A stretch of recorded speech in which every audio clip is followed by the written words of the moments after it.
कल्पना कीजिए जब सृष्टि का पालन करता स्वयं विश्राम में चला जाए, जब श्री हरि 4 महीनों के लिए योग निद्रा में लीन हो जाए, तो इस ब्रह्मांड का संचालन कौन करता है? क्या सब रुक जाता है या कोई शक्ति जागती है? इसी रहस्य को कहते हैं चतुर्मास का दिव्य क्रम, जहाँ विष्णु के मौन में भी सृष्टि गतिमान रहती है। जब श्री हरि योग निद्रा में जाते हैं तब ब्रह्मांड का संचालन ज्ञान के आधार पर चलता है और तभी प्रकट होते हैं गुरुदेव। आषाढ़ मास में आती है गुरु पूर्णिमा, जहाँ ना कोई वरदान है ना कोई चमत्कार, बस शुद्ध ज्ञान की दीप शिखा गुरु शब्द बनकर संसार को दिशा देते हैं। फिर आता है श्रावण मास, महादेव का महीना, जुलाई से अगस्त का समय यानी श्रावण मास, जहाँ धरती पर जल वर्षा होती है और आकाश शिव की स्तुति से गूंज उठता है। ये वही समय है जब शिवलिंग पर जलाभिषेक किया जाता है और धर्म और ताप का संतुलन बनाए रखा जाता है।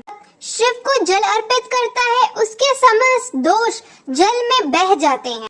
फिर आता है भाद्रपद, श्री कृष्ण जन्माष्टमी, जब हरि शरीर में मौन होते हैं तब उनका नाम जागृत होता है। गोविंद, गोपाल, माधव संसार को भक्ति और प्रेम से जोड़ता है। हरि के नाम की महिमा स्वयं नारायण से अधिक है।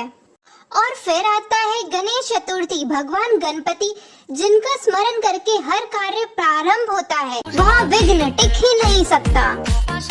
गणेश उत्सव के बाद आता है सबसे सूक्ष्म लेकिन सबसे शक्तिशाली काल, पितृपक्ष, जब पितरों की आत्माएं धरती पर आती हैं अपने वंशजों का श्राद्ध और तर्पण ग्रहण करने के लिए। श्राद्ध न करने पर पितृ क्रोध नहीं होते, वे मौन हो जाते हैं और फिर पितरों का मौन सत्य का पतन हो जाता है। जहाँ पितृ संतुष्ट होते हैं वहाँ लक्ष्मी स्थायी आती है। माँ दुर्गा की 9 शक्तियाँ और शत्रु के विनाश की महाशक्ति सभी आश्विन मास में प्रकट होते हैं। जब संसार का संचालक आंतरिक शक्ति से होता है तब माँ दुर्गा हर आत्मा में शक्ति का बीज रोपती है। नवरात्रि में शक्ति सिर्फ दुर्गा की नहीं, भक्त के भीतर जागी ऊर्जा से होती है।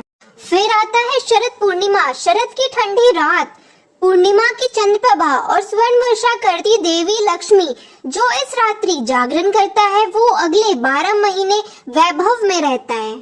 4 महीने बाद जब तुलसी विवाह के साथ विष्णु जी की योग निद्रा समाप्त होती है तो देव कार्य पूर्ण आरंभ होते हैं। ये कार्तिक मास है, चतुर्मास की पूर्णाहुति है।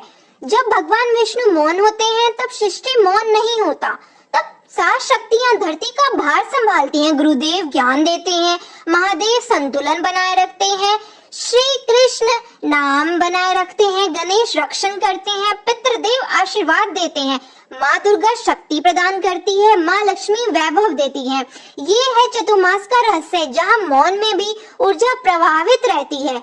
क्या आपने कभी पहले चतुर्मास को इस दृष्टि से देखा है?